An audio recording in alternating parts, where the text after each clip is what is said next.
السلام عليكم ورحمة الله تعالى وبركاته. الحمد لله والصلاة والسلام على أشرف رسول الله وعلى آله الفائزين برضا الله. أما بعد. ഏറെ സ്നേഹാദരങ്ങൾ നിറഞ്ഞ മുഅ്മിനീങ്ങളെ, അല്ലാഹു സുബ്ഹാനഹു വ തആല നമ്മുടെ ഒരുമിച്ച് കൂടലും പിരിയലും എല്ലാം സ്വീകരിക്കുമാറാവട്ടെ. നമ്മിൽ നിന്ന് വന്നുപോയ സർവ്വവിധ പാപങ്ങളും അല്ലാഹു പുറത്തു മാപ്പ് ചെയ്ത് അനുഗ്രഹിക്കട്ടെ. നമ്മിലെ രോഗികൾക്ക് അല്ലാഹു ആജിലായ ശിഫാ പ്രദാനം ചെയ്യട്ടെ. നമ്മിൽ നിന്ന് മൺമറഞ്ഞവർ അല്ലാഹു അവരുടെ ഖബർ സ്വർഗ്ഗ പൂങ്കാവനമാക്കുമാറാവട്ടെ. ആമീൻ യാ റബ്ബൽ ആലമീൻ. ഇനി കുറച്ചുനാൾ ലോകത്തിന്റെ ശ്രദ്ധ പതിയുന്ന കേന്ദ്രമാണ് വിശുദ്ധ കഅബാലയം നിലകൊള്ളുന്ന മക്ക എന്ന് പറയുന്ന പ്രദേശം. ലക്ഷക്കണക്കായ വിശ്വാസികൾ ഹജ്ജ് ഉംറ ലക്ഷ്യം വെച്ച് യാത്ര തിരിച്ചുകൊണ്ടേയിരിക്കുകയാണ്. അല്ലാഹു സുബ്ഹാനഹു വ തആല അവിടെ എത്തിച്ചേരാൻ നമുക്ക് ഏവർക്കും തൗഫീഖ് നൽകുമാറാവട്ടെ. കഅബാലയം അത് അല്ലാഹു സുബ്ഹാനഹു വ തആല ഈ ഭൂമി ലോകത്ത് മനുഷ്യർക്ക് ആരാധിക്കുന്നതിന് വേണ്ടി ആദ്യമായി നിർമ്മിച്ച ഭവനമാണ്. മലക്കുകളായി നിർമ്മിതമായ ആ ഭവനം മഹാനായ സയ്യിദുന ആദം നബി അലൈഹി സ്വലാത്തു വസ്സലാം അടക്കമുള്ള പ്രവാചകന്മാർ ഇങ്ങോട്ട് പിന്നീട് അതിന്റെ പുനരുത്ഥാന പ്രവർത്തനങ്ങളിൽ വ്യാപൃതരായിരുന്നു. മഹാനായ നൂഹ് നബി അലൈഹി സ്വലാത്തു വസ്സലാമിന്റെ കാലഘട്ടത്തിലെ ജലപ്രളയത്തിൽ നാമാവശേഷമായി പോയ കഅബാലയത്തെയാണ് മഹാനായ സയ്യിദുന ഇബ്രാഹിം നബി അലൈഹി സ്വലാത്തു വസ്സലാമും മകൻ ഇസ്മായിൽ നബി അലൈഹി സ്വലാത്തു വസ്സലാമും പിന്നീട് പുനർനിർമ്മാണം നടത്തുന്നത്. ആ കഅബാലയത്തിന്റെ പണി പൂർത്തിയായതിനു ശേഷം അല്ലാഹുവിൽ നിന്ന് പ്രത്യേകമായും സ്വീകാര്യതയ്ക്ക് വേണ്ടി ദുആ ചെയ്ത സന്ദർഭത്തിൽ അല്ലാഹു സുബ്ഹാനഹു വ തആല മഹാനായ ഇബ്രാഹിം നബി അലൈഹിസ്സലാം ഇബ്രാഹിം നബിയോട് അല്ലാഹു തആല അവിടുന്ന് പറഞ്ഞു, വഅദ്ദിൻ ഫിന്നാസി ബിൽ ഹജ്ജ് വഅദ്ദിൻ ഫിന്നാസി ബിൽ ഹജ്ജ് യഅതൂക റിജാലൻ വഅലാ കുല്ലി ളാമിരിൻ യഅതീന മിൻ കുല്ലി ഫജ്ജിൻ അമീഖ്. നിങ്ങൾ ഒരു വെളിയാളം നടത്തുക, ഹജ്ജിനുള്ള വെളിയാളം. ആ വെളിയാളം നടത്തുമ്പോൾ ജനങ്ങൾ മലമ്പ്രദേശങ്ങൾ താണ്ടിയും വിദൂര ദിക്കുകളിൽ നിന്നും നിങ്ങളുടെ വിളംബരം കേട്ട് ഈ പ്രദേശത്തേക്ക് വരും ഇബ്രാഹിം നബിയെ എന്ന് അല്ലാഹു സുബ്ഹാനഹു വ തആല പറയുകയാണ്. തീർത്തും ഊഷരമായി കിടക്കുന്ന ഭൂമി, ജനവാസമില്ലാത്ത ഭൂമി, ആരാരുമില്ലാത്ത പച്ചപ്പില്ലാത്ത ഭൂമി. ആ ഭൂമികയിൽ നിന്നുകൊണ്ടാണ് ഇബ്രാഹിം നബി അലൈഹി സ്വലാത്തു വസ്സലാമിനോട് അല്ലാഹു ഈ വെളിയാളം നടത്താൻ പറയുന്നത്. അപ്പൊ ഇബ്രാഹിം നബി അലൈഹി സ്വലാത്തു വസ്സലാമിന് ഒരു ആശങ്ക, ഞാൻ ഇന്ന് വിളിച്ചിട്ട് ആരാണ് എന്റെ വിളി കേട്ട് ഇങ്ങോട്ട് ഉത്തരം ചെയ്യുക എന്നത്.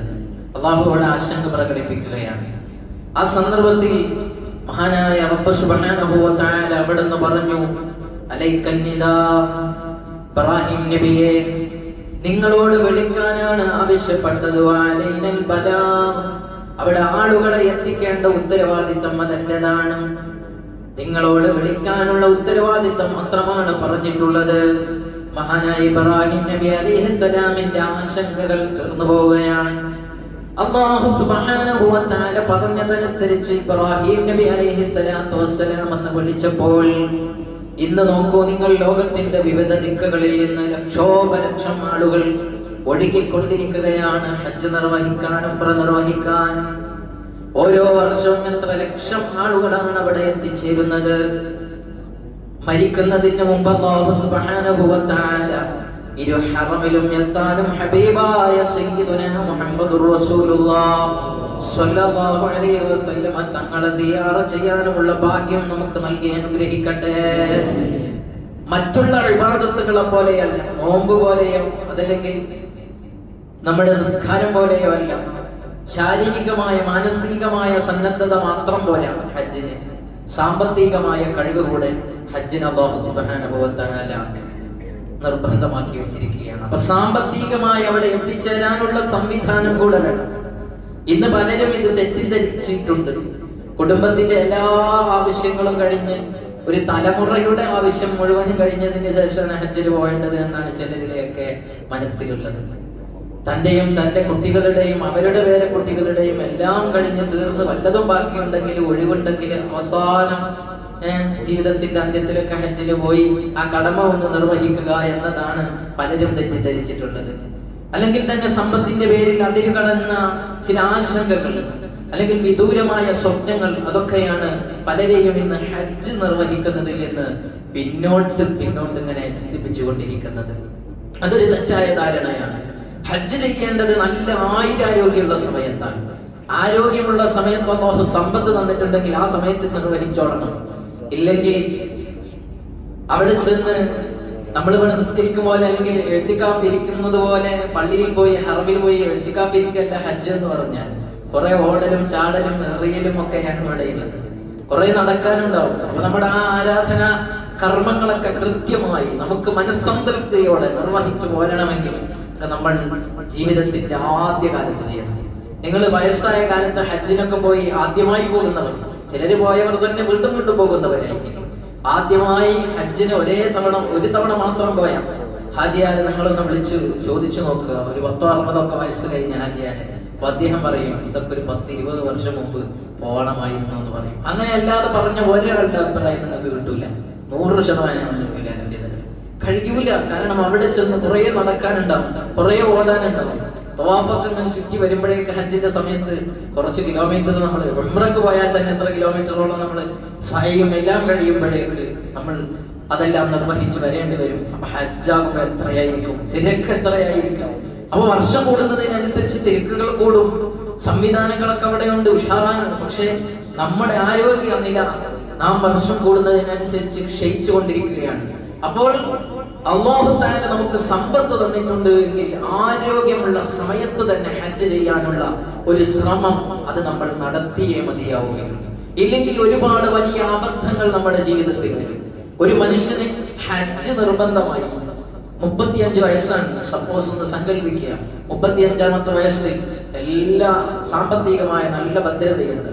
അവിടെ പോകാനുള്ള തിരിച്ചു വരാനുള്ള അവന്റെ ആശ്രിതർക്കുള്ള വീടടക്കമുള്ള സംവിധാനങ്ങളെല്ലാം അവനുണ്ട്. പോകാനുള്ള എല്ലാ വഴിയും സംവിധാനങ്ങളും എല്ലാം ഓക്കെയാണ്. എന്നിട്ട് അയാൾ ഹജ്ജിന് പോയില്ല. അങ്ങനെ അദ്ദേഹം ഒരു 10 വർഷം കഴിഞ്ഞപ്പോ അദ്ദേഹത്തിന്റെ സാമ്പത്തിക നിലയെല്ലാം ദാരിദ്ര്യാവസ്ഥയിലേക്ക് പോയി. അയാൾ ഫഖീറായാൽ അദ്ദേഹത്തിന്റെ പേര് ഹജ്ജ് നിർബന്ധമുണ്ടെന്നാണ്. അദ്ദേഹത്തിന്റെ പിന്നിൽ ഹജ്ജ് നിർബന്ധമുണ്ട്. ഇനി അദ്ദേഹം എന്ത് ചെയ്യണം? കഷ്ടപ്പെട്ട് സമ്പാദിക്കണം. എന്തിനു വേണ്ടി? ഹജ്ജിന് പോകാൻ. അദ്ദേഹത്തിന്റെ ബാധ്യതയായിരുന്നു. ഈ 35ാമത്തെ വയസ്സിൽ അദ്ദേഹം ഹജ്ജ് ചെയ്യണമായിരുന്നു. പക്ഷെ അപ്പോൾ ചെയ്യണം എന്ന് ഉടനെ ചെയ്യൽ നിർബന്ധമില്ലെങ്കിലും നമ്മുടെ മദ്ഹബനുസരിച്ച് പിന്തിപ്പിക്കാം. ആ ഒരു ആനുകൂല്യമാണെന്ന് പലരും എടുക്കുന്നത്.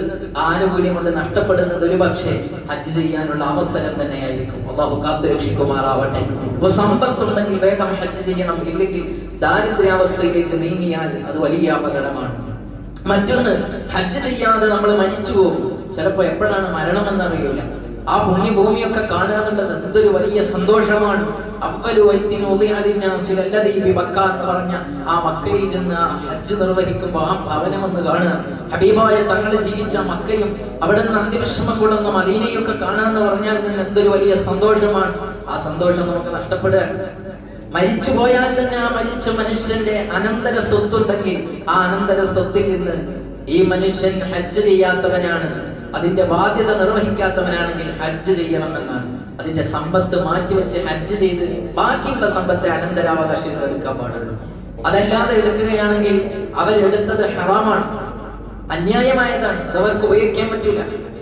ഇതൊക്കെ എത്ര ആളുകൾ ശ്രദ്ധിക്കുന്നുണ്ട് എന്നറിയില്ല. അതുകൊണ്ടാണ് ഹബീബ് മുഹമ്മദുർ റസൂലുള്ളാഹി സ്വല്ലല്ലാഹു അലൈഹി വസല്ലം തങ്ങൾ പറഞ്ഞത്, മൻ അറാദൽ ഹജ്ജ ഫൽയതഅജ്ജൽ. ഒരാൾ ഹജ്ജ് ഉദ്ദേശിക്കുന്നുവെങ്കിൽ അയാൾ പെട്ടെന്ന് തന്നെ ഹജ്ജ് നിർവഹിക്കട്ടെ. ഫഇന്നഹു ഖദ് യംറദുൽ മരീദ്. ചിലപ്പോൾ മനുഷ്യന് രോഗിയായി തീരാം. വതദില്ലുർ റാഹില വതഅരിദുൽ ഹജ. പുതിയ പുതിയ ആവശ്യങ്ങളൊക്കെ നമ്മുടെ ജീവിതത്തിൽ വരാം. നമുക്ക് വാഹന സൗകര്യങ്ങളില്ലാത്ത അവസ്ഥ വരാം. കൊറോണ കാലം വന്നപ്പോ നിങ്ങൾ കണ്ടില്ലേ, ഹജ്ജിന്റെ സംവിധാനം ഉണ്ടായില്ല. പൈസയുണ്ട്, ആരോഗ്യമുണ്ട്, പക്ഷെ സംവിധാനം അവിടെ നിലച്ചുപോയി. അങ്ങനെയൊക്കെ അവസ്ഥകൾ വരാം. നമ്മുടെ രാജ്യത്ത് നിന്ന് പോകാൻ പറ്റൂല എന്ന് പറഞ്ഞേക്കാം. അങ്ങനെയൊക്കെ ചിലപ്പോൾ സംവിധാനങ്ങൾ മുടങ്ങി പോകാനുള്ള ചാൻസ് ഉണ്ട്. ഈ വർഷം തന്നെ ഗവൺമെന്റ് അല്ലാത്ത രൂപത്തിൽ പ്രൈവറ്റ് സംവിധാനം ഉപയോഗിച്ച് ഹജ്ജിന് പോകാൻ കൊടുത്ത എത്ര പേരുണ്ടായിരുന്നു? അവർക്ക് ഹജ്ജ് ചെയ്യാനുള്ള അവസരം കിട്ടിയില്ല, ഒക്കെ മുടങ്ങിക്കിടക്കുകയാണ്. അല്ലാഹു വിദൂരമല്ലാത്ത ഭാവിയിൽ ഹജ്ജ് നിർവഹിക്കാൻ അവർക്കും നമുക്കും തൗഫീഖ് നൽകുമാറാവട്ടെ. അപ്പൊ ഹജ്ജിന് പ്രാപ്തിയുണ്ടായ മനുഷ്യരാണോ പിന്നീട് തന്റെ മകളുടെ കല്യാണം, അവരുടെ മോളുടെ കല്യാണം, അവർക്കുള്ള വീട് അങ്ങനെയൊക്കെ ചിന്തിച്ചിട്ടല്ല. അല്ലാഹു നമുക്ക് തന്ന സമ്പാദ്യം കൊണ്ട് ഹജ്ജ് എന്ന് പറയുന്ന ബാധ്യത നമ്മൾ നിർവഹിക്കണം. വിദൂര ബാധ്യതയും വിദൂര സാധ്യതകളെയും വലിയ വലിയ സംവിധാനങ്ങളെയും കുറിച്ച് ആലോചിക്കേണ്ടതില്ല. ചിലർക്കൊക്കെ ഹജ്ജിന് പോകാൻ എന്ന് താമസിക്കുന്ന ഇടത്ത് ഒരു 10 സെന്റ് വീടും അവനുണ്ട്, പിന്നെ ഒരു 5 സെന്റ് വീട്, അതിനോട് 5 സെന്റ് സ്ഥലം അതിനോട് തൊട്ടടുത്ത് ചേർന്നുണ്ടെങ്കിൽ അതിൽ 2 സെന്റ് വിറ്റാൽ തന്നെ ഇപ്പോഴത്തെ കാലത്ത് ഹജ്ജിന് പോകാൻ സംവിധാനം. അങ്ങനെയൊക്കെ കിട്ടുന്നവരുണ്ട്, അതൊന്നും ഉപയോഗപ്പെടുത്തുന്നില്ല.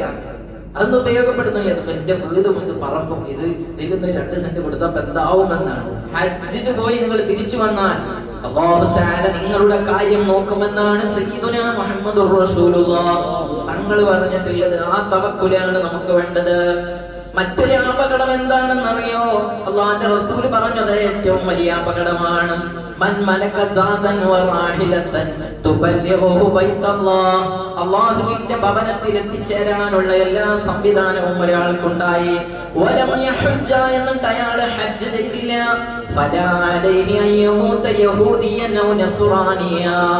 അല്ലാഹുവിന്റെ റസൂൽ പറയാണ്, എങ്കിൽ അവൻ നസ്റാനിയോ യഹൂദിയോ ആയി മരിക്കട്ടെ എന്ന് മുഹമ്മദുർ റസൂലുള്ളാഹി സ്വല്ലല്ലാഹു അലൈഹി വസല്ലം. ഇത് കുറച്ച് ഗൗരവമുള്ള വിഷയമാണ്. വിധങ്ങൾ പറയാണ്, എല്ലാ സംവിധാനം ഉണ്ടായിട്ട്, സമ്പത്തുണ്ടായിട്ട്, ആരോഗ്യം ഉണ്ടായിട്ട് അവൻ ഹജ്ജിന് പോയില്ല, അതിനെ മൈൻഡ് ചെയ്തില്ല എങ്കിൽ അവൻ മരിക്കട്ടെ യഹൂദിയനോ നസ്റാനിയ, ഈ മതത്തിൽ പെടാത്തവനായി മരിക്കട്ടെ, അവന്റെ ആഖിബത്ത് മോശമാവട്ടെ എന്നാണ് അല്ലാഹുവിന്റെ ഹബീബ് മുഹമ്മദുൽ മുസ്തഫ സ്വല്ലല്ലാഹു അലൈഹി വസല്ലം. അതുകൊണ്ട് ഹജ്ജിന് അവസരം ഉണ്ടോ എന്നാൽ പെട്ടെന്ന് തന്നെ ഹജ്ജിന് പോകാനുള്ള ഒരു സംവിധാനം നമ്മൾ ആലോചിക്കുകയും അതിനു വേണ്ടി തയ്യാറാവുകയും. മരിക്കുന്ന അവസരത്തിൽ മലക്കുൽ മൗത്ത് ഇസ്രാഈൽ അലൈഹിസ്സലാത്തു വസ്സലാം വരുമ്പോഴാണ് പലരും ചിന്തിക്കുക. ഖുർആൻ തന്നെ പറയുന്നുണ്ട്, ഹത്താ ഇദാ ജാഅഹദുഹുൽ മൗത്ത്, ഒരു മനുഷ്യന് മരണം എത്തുന്ന സമയത്ത് ഖാല, അവൻ പറയാണ്, റബ്ബിർജിഊൻ, പടച്ച റബ്ബേ എനിക്കൊരു അവസരം കൂടെ തരണേ, എന്നെ ഒന്ന് മടക്കണേ. എന്തിനാണ് മടക്കുന്നത്? ലഅല്ലി അഅമലു സാലിഹൻ ഫീമാ തറക്തു, ഞാൻ നഷ്ടപ്പെടുത്തിയ ഒരുപാട് അമലുകൾ എനിക്ക് വീണ്ടെടുക്കാനുണ്ട്, ഞാൻ നഷ്ടപ്പെടുത്തിയ അമല് വീണ്ടെടുക്കാനുണ്ട്. മഹാനായ ഇബ്നു അബ്ബാസ് റളിയല്ലാഹു അൻഹു തങ്ങൾ പറയാണ്, അതേതാ അമല് എന്നറിയോ?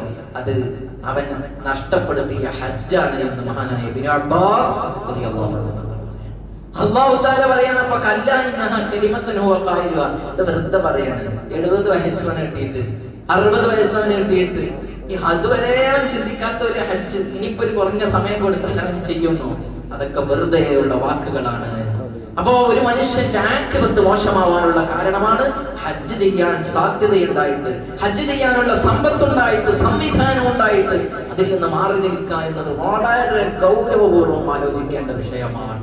വളരെ ഗൗരവത്തോട് ആവശ്യം ചിന്തിക്കേണ്ടതാണ്. അതുപോലെ തന്നെ മഹാനായ സയ്യിദുനാ ഇബ്രാഹിം നബി അലൈഹിസ്സലാം, ഇബ്രാഹിം നബി നമ്മളെ വിളിച്ചിരിക്കുകയാണ്. ആ വിളിയെ നെവർ മൈൻഡ് ചെയ്യുന്ന ആളായി മാറണം, അല്ലെ? നമ്മളിപ്പോ ഒരു കല്യാണത്തിന് ഒരാളെ വിളിച്ചു, നമുക്ക് പോകാനൊക്കെ ഉള്ള സംവിധാനം ഉണ്ട്, നമ്മുടെ നാട്ടിലുണ്ട്. മറ്റേത് ഗൾഫിലാണ് എന്നൊക്കെ പറയായിരുന്നു. ഗൾഫിലെന്നല്ല, നാട്ടിലുണ്ട്. എല്ലാ സംവിധാനവും നമ്മുടെ മുന്നിലുണ്ട്. അങ്ങനെ ഉണ്ടായിരിക്കെ നമ്മളാ കല്യാണത്തിന് പോയില്ല, നമ്മളെ കാണുന്നുണ്ട് അവൻ. എന്നാൽ പിന്നെ നമ്മളെ കണ്ടുമുട്ടുന്ന സമയത്ത് അദ്ദേഹം മൈൻഡ് ചെയ്യോ? ഇല്ല. ആരെ കല്യാണത്തിന് വിളിച്ചിട്ട് അവനെ നാട്ടിലുണ്ടായിട്ട് വരാനുള്ള സംവിധാനം എല്ലാം ഉണ്ടായിട്ട് അവൻ എന്റെ വിളി കേട്ടില്ല എന്ന് നമ്മൾ മൈൻഡ് ചെയ്യില്ല എങ്കിൽ മഹാനായ ഇബ്രാഹിം നബി അലൈഹിസ്സലാത്തു വസ്സലാം നമ്മൾ വിളിച്ച വിളിയാണ്. ആ വിളിക്ക് ഉത്തരം നൽകാതെ എല്ലാ സംവിധാനം ഉണ്ടായിട്ട് പുറം തിരിഞ്ഞു നിന്നാൽ ആഖിറത്തിലെത്തുമ്പോ അല്ലാഹുവിന്റെ പ്രവാചകന്മാർക്ക് ശഫാഅത്തിനുള്ള അവസരം അല്ലാഹു കൊടുക്കുമ്പോ ഇബ്രാഹിം നബി നമ്മെ തിരിഞ്ഞു നോക്കുമോ? ഇല്ല. ഇബ്രാഹിം നബി അറിഞ്ഞു, ഞാൻ വിളിച്ചിട്ട് വരാത്ത മൈദിയാത്തവനാണ്, അവൻ സംവിധാനമൊക്കെ ഉണ്ടായിരുന്നു, അവൻ അതിലേക്ക് തിരിഞ്ഞു നോക്കിയിട്ടില്ല. അതുകൊണ്ട് ഇബ്രാഹിം നബി അലൈഹിസ്സലാത്തു വസ്സലാമിന്റെ വിളിയാളത്തിന് ഉത്തരം നൽകിയില്ലെങ്കിൽ ഇബ്രാഹിം നബിയെ മൈൻഡ് ചെയ്യാത്തവനാണ്. വളരെയധികം ശ്രദ്ധിക്കേണ്ട വിഷയമാണ്. പലരും ഇന്ന് ഹജ്ജ് ബന്ധിക്കാനുള്ള കാരണം പിശാചിന്റെ കണിവലയിൽ വെട്ടുകൊണ്ടാണ്. അത് നാളെ ചെയ്യാം, അടുത്ത വർഷം ചെയ്യാം, തൊട്ടടുത്ത വർഷം ചെയ്യാം, ഇങ്ങനെ വിധിച്ചുകൊണ്ടിരിക്കുന്നു. ഈ നാളെ നാളെ എന്നത് നീളെ എന്നാണ്. അത് പിശാച് നമുക്ക് ഇങ്ങനെ ഓതി തരികയാണ്. തൗബ ചെയ്യാൻ നിൽക്കുമ്പോൾ ഒരു മനുഷ്യനെ വന്ന് പിശാച് ഓതി കൊടുക്കുന്ന വേണ്ട, ഇന്നത്തെ തെറ്റും കൂടി ചെയ്ത് നാളെ ചെയ്യാം. അങ്ങനെയാണ് ഉണ്ടാവുക. അങ്ങനെയല്ല ഒരാൾ ഇപ്പൊ നാളെ നന്നാവാന്ന് എല്ലാവരും പറയും അല്ലെ, അല്ലെങ്കിൽ റമദാനിൽ വരട്ടെ എന്നിട്ട് നന്നാവാം, അടുത്ത റമദാനിൽ നന്നാവാം, അത് മുതൽ നന്നാവാം, അല്ലെങ്കിൽ അടുത്ത വെള്ളിയാഴ്ച മുതൽ നന്നാവാം. ഇപ്പൊ ഞാൻ നന്നാവാന്ന് ആരെങ്കിലും പറയാറുണ്ടോ? അത് കേൾക്കൽ വളരെ കുറവായിരിക്കും. എന്താ ഈ നാളെ എന്നുള്ള വേദം ഓതി തരുന്നത് പിശാചാണ്. ആ പിശാച് ഇരിക്കുന്ന വഴി ഏതാണ്? സ്വർഗത്തിൽ നിന്ന് പിശാചിനെ ഇറക്കിയപ്പോൾ പിശാച് ഒരു വാക്ക് പറഞ്ഞു,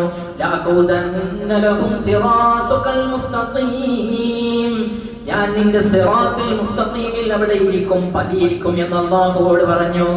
നിന്റെ വിശ്വാസികളെ കാത്തുകൊണ്ട് ഞാൻ ഇരിക്കും. മഹാനായ ഇബ്നു മസ്ഊദ് റളിയല്ലാഹു അൻഹു തങ്ങൾ പറയാണ്, അന്നഹു ത്വരീഖു മക്ക, മക്ക അത് ഏതാണെന്നറിയുമോ? അത് ത്വരീഖു മക്ക, മക്ക വഴിയാണ്. മക്കയിലേക്ക് ഒരാൾ പോകണമെന്ന് ഉദ്ദേശിച്ചാൽ പിശാച് അവിടെ അങ്ങനെ വന്നിരിക്കും.